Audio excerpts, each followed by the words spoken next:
जय हिंद दोस्तों, मेरा नाम सौरभ कुमार गुप्ता है। आज मैं बात करने वाला हूँ बीपीएससी 3.0 री एग्जाम के बारे में। आपको पता है री एग्जाम जो हो रहा है वो पेपर कैंसिल हो गया था, रद्द हो गया था। उसके चलते री एग्जाम हो रहा है और ये पेपर होने वाला है 10 जून और 12 जून को। और इसके बारे में मैं पढ़ा रहा था यस टेट और टीजीटी, यानी यस टेट जो होने वाला है कल से, यानी 18 तारीख से, और टीजीटी जो है हिंदी, उसके बारे में बात करेंगे। आपको पता है 9वीं से 10वीं का को ही टीजीटी कहते हैं। इसमें मेरा 13वां टॉपिक है, क्योंकि मेरे यूट्यूब चैनल पर टॉपिक वाइज ही वीडियो बनाया जा रहा है, जिसके द्वारा आप माध्यम के द्वारा आप देख सकते हैं। और उसमें हम बात करते हैं 13वां टॉपिक में भक्ति काल। जब हम बात करेंगे भक्ति काल, तो सबसे पहले हम भक्ति काल के बारे में जानेंगे। तो भक्ति काल की शुरुआत कब से कब तक माना जाता है?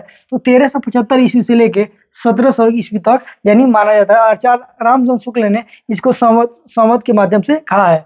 और बात करते हैं जो उससे बनने वाला क्वेश्चन है, जो मध्यकाल से जो इम्पोर्टेंट क्वेश्चन बन रहा है, उसके बारे में ही हम चर्चा करेंगे। मध्यकाल क्यों कह रहे हैं? क्योंकि भक्ति काल को मध्यकाल भी कहा जाता है। और जैसे पहला क्वेश्चन है, जाट गिरसन एक बहुत बड़े विदेशी कवि थे, उन्होंने कहा है कि भक्ति काल को स्वर्ण युग भी कहा जाता है। जो बीपीएससी 2.0 में पूछा था कि भक्ति काल को कौन सा युग कहा जाता है और किसने कहा है, तो भक्ति काल को स्वर्ण युग जाट गिरसन ने कहा है। आचार्य हजारी प्रसाद द्विवेदी ने भक्ति काल को लोक जागरण काल कहा है। कौन सा काल कहा है? लोक जागरण काल कहा है।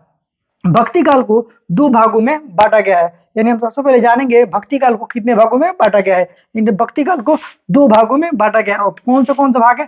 पहला है निगुण, दूसरा है सगुण। तो हमको पता है 9 से कि नेगेटिव समझ में आ रहा है, और सगुण मतलब होने वाला। यानी बात करेंगे निगुण धारा, यानी निगुण धारा के बारे में हम सबसे पहले समझेंगे। निगुण में कौन कौन सा आता है? निगुण में ही आता है ज्ञानश्री शाखा। यानी सबसे पहले जानेंगे ज्ञानश्री में कौन कौन से कवि हैं।